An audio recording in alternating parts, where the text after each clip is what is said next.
Yeah, let's slide into some football then. We do have a flurry of Wellington Phoenix signings. There was a young lad named promoted from the academy system. You've been on top of the Wellington Phoenix Academy for a while now, and it does seem like the men, a lot of their signings are promotions from the academy system. And then we had Annalie Longo signed as a professional for the Phoenix woman, and there's a bit of a USA tinge to the Phoenix woman signings. I don't think Betsy Hassett's going to be playing for the Phoenix. Is that correct? No, I think Annalie Longo is effectively the replacement. Your veteran Fair enough. football Ferns midfielder, she comes in and does the job that Hassett would have done because Hassett has been playing. She did go back to her old team in Iceland where she's been playing some Champions League qualifiers recently. And from what I gather, the Phoenix have finished their squad now. They've got 22 players on board, and there's no room for Hassett. Longo just takes her spot. Fair enough. It's pretty much like for like on and off the field there, so no dramas. Is that a fair assessment of how each team's kind of signing? The men promoting from their academy, the women going abroad to sign like certified pros, which I think is pretty good for the women's team, just getting experienced professionals into the mix. Have I read that correctly? Well, the next women have signed a couple of what do you call it? Like their own academy players. Their scholarship players are all academy. There's 4 players in that 22 player squad.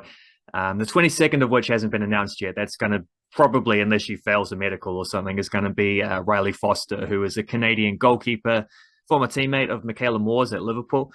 Um, Interesting story too with her because she had a car accident a couple years ago and broke her neck in like 8 places and was lucky to survive and is now on the comeback a couple years later with the standard like whenever someone has a serious injury, there's always some doctor somewhere that tells them you might never play again. Like that just seems the amount of sports stories I've heard that say that. It's like at this point, it just comes with the territory. Someone's going to tell you you're never going to play again and you're going to come back, and it's going to be the headline and the article about your comeback. But it's actually just a normal thing that doctors say, apparently, because they all say it. But when you've broken your neck in 8 places as a goalkeeper, I think that's one of the occasions where it's probably legit. But she has come back. She played quite well for Celtic, interestingly, as a trial player during their preseason, but they've failed a medical for a different reason. She had a knee injury.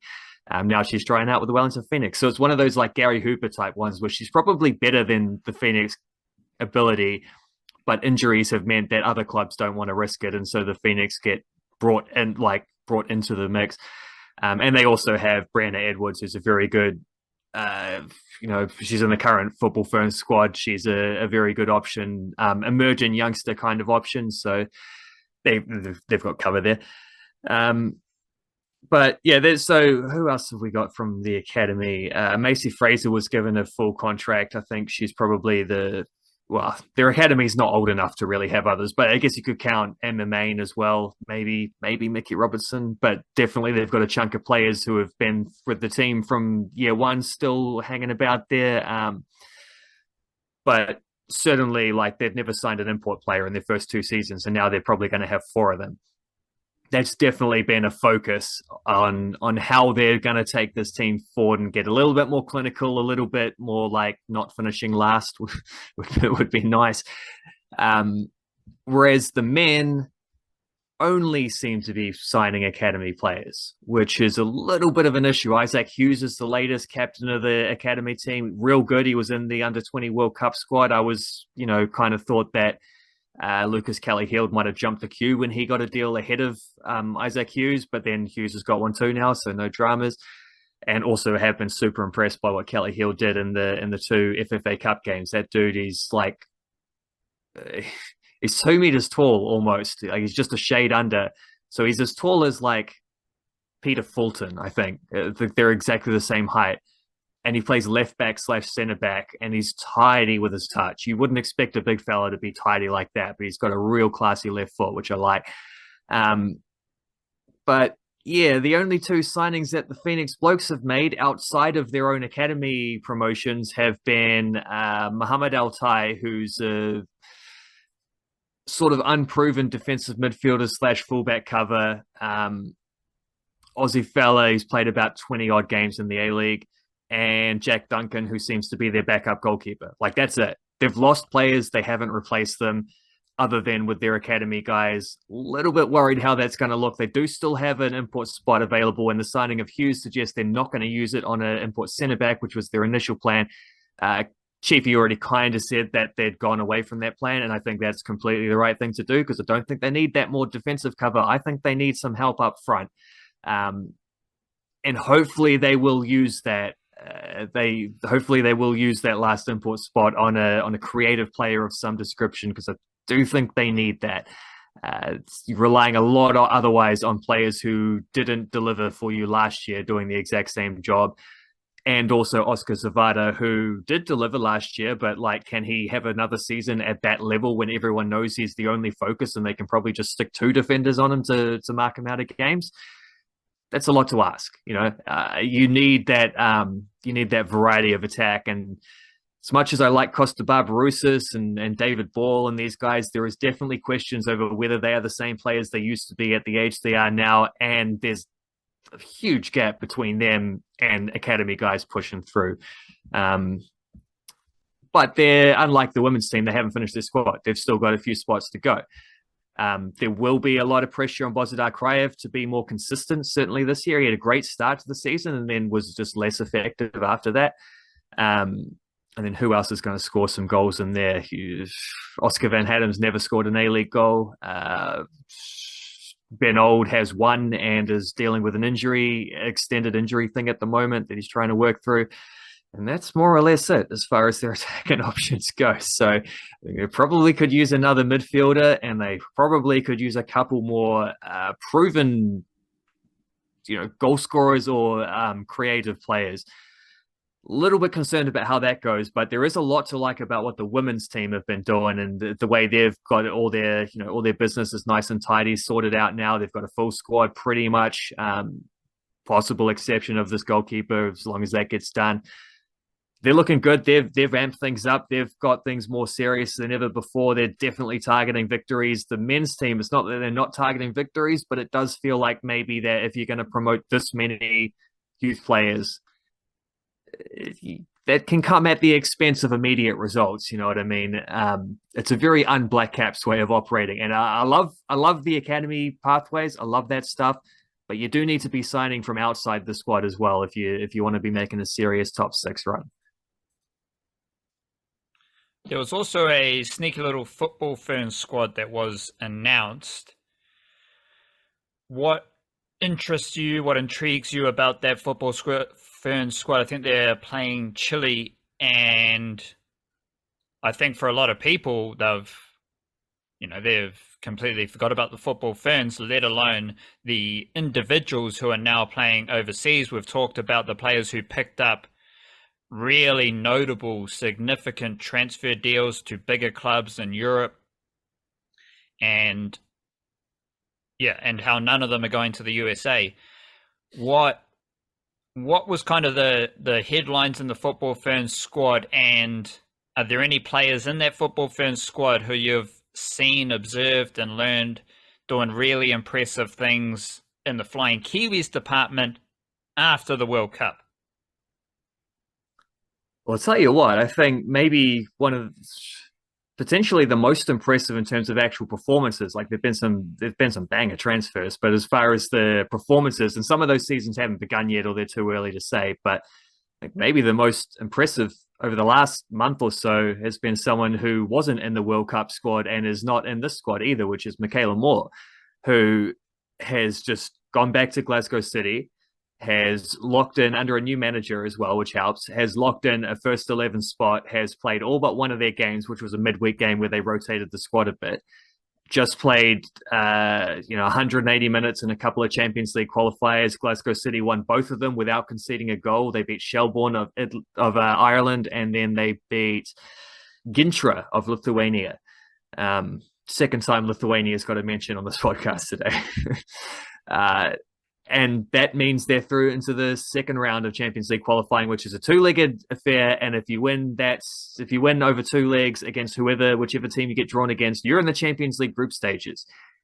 The the champions of Scotland, Glasgow City, I think, have the fourth best on the coefficient rankings. So the top 7 of the 14 teams on their side of the draw. There's another pathway as well, but on their side of the Champions League draw, the top 7 get seeded, so they'll play one from the other things. They might get Ajax, that's the worst case scenario. They might lose to Ajax, that's a tough one. But they also might get a team from like Cyprus or something, in which case Champions League group stages could be right there for the taking. Who knows? Michaela Moore had obviously a big setback with the 2019 World Cup, did her Achilles right before the tournament and had to pull out. Didn't get selected, was the unluckiest one not to get selected for the 2023 edition, which was a lot to do with, last couple of years she hadn't played a lot. She'd had some injuries. That's kind of how it goes. The squad has too much depth to have to be picking players on merit from what they did 2 years ago now. But the comeback is on as far as that goes. Like, everything's on that trajectory. As to the Ferns squad that did get picked, I think they've added an extra player, and there's I think 4 that aren't there from the World Cup. Erin Naylor's hanging back to settle in at Bayern Munich. So Brianna Edwards comes in to replace her. Rhea Percival's sitting this one out, just, fitness and travel reasons early as she's working through preseason. Don't forget she's back from a long-term injury that she only just recovered for at the end of last season. So she's stepping back. Daisy Cleverley didn't get picked as well, which I think she might be dealing with a little bit of an injury because she didn't play for HB Kuj in their Champions League qualifiers. And someone else must have dropped out of that squad as well. Liz Anton, I think, was the other one. So in come Kate Taylor and Grace Wisniewski, who are training players, who've been rewarded with full stints this time. And also comes, as mentioned, Brianna Edwards, and comes as well 2 fullbacks who didn't make it, Ali Green and Grace Neville, who have both been playing a lot at club level in Europe at the moment. Relatively stock standard squad for the Ferns. They're working out a couple of depth options. It's a couple of senior players conveniently absent, and the kind of way that it's fine for senior players to be conveniently absent now and then for these kind of tours. No dramas. It is the start of a new World Cup cycle, but also the Olympics are next year, and Olympic qualifiers are at the start of next year. So you don't get a huge amount of opportunities to work through some of those players outside your squad. So it's always nice to see how that kind of stuff works. Let Grace Neville have another chance. She's been playing quite well alongside Paige Satchel, who made a debut for the same team at London City Lionesses to start their season. It is a little bit of a shame that they're not playing in New Zealand. It seems like that's the kind of thing you might have been able to bank on after the World Cup, but whatever. You just get some games in. One against Chile and then another one against Chile, but it's behind closed doors, so I don't know if that counts, and I don't know why that's happening. But Football Ferns staying active is the most important thing, just as All White staying active is also important, and we should get an All White squad soon too, because they've got a game coming up in the October transfer window, in the October international window against Australia in Brentford's home ground in England. So that's nice. I think they're playing Ireland as well. I think that might be the same window, unless that's in November. I didn't check, but we'll find out when that squad gets named, which shouldn't be too far from now. Who are your best players right now, men and women, best New Zealand footballers? As in most in form, or as in just the highest performing?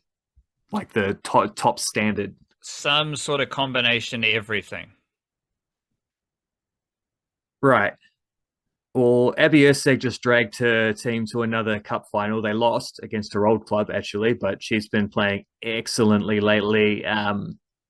Should be high on that list. A few of them are out of season, so it's a bit hard to say. But I do think Katie Bowen's move to Inter Milan is one of those ones that hammers home her sort of turning into a genuine first 11 key leader for the Ferns. I think that's a transition that sort of happened over the World Cup, from being just a key regular to becoming one of their best players and a leader. Obviously, you can't not say Chris Wood, but I do think someone like Marko Stamenic it's hard. It's easy to underestimate because Serbia is not a league many people follow, but he's playing every week for the best team in Serbia and they're going to be playing Champions League group stages in a couple of weeks. And their first game is against Manchester City, who he's already played twice against, which is going to be weird because his first five Champions League appearances, assuming he doesn't get injured or drop before that first game, will therefore three of them will have been against Manchester City, which is at a time where Manchester City are the best team in Europe. So they're learning all about him. I'm sure that sure Pep Guardiola's got the scouting report out on Marko Stamenic, but he's high up on that list as well. Stamenic well, that's might get two men and two women. I don't know. He might get a call up for City. He might get the promotion. Like The old transfer, yeah. They drew with them last year. There was a 0-0 draw when they played away in Copenhagen, and Stamenic played that game. So it does seem like especially football, if you put in some impressive performances against the big Donny club, then you're performing in the most visible arena for those scouts and for that club to see you in action. Stamenic is classy. He's got a bit of who's that? Rodri. Rodri, yeah. Stamenic isn't Rodri, but he plays a similar style. He's in the mold. He's a gritty kind of midfielder with a very silky passing game. Like that seems something that City might keep an eye on. Yeah, tall defensive midfielders as well. Like tall physical defensive midfielders is definitely something that a lot of teams are quite interested in, is having someone who not only can do the intricate passing stuff, but also can really just batter a team, just physically get in there.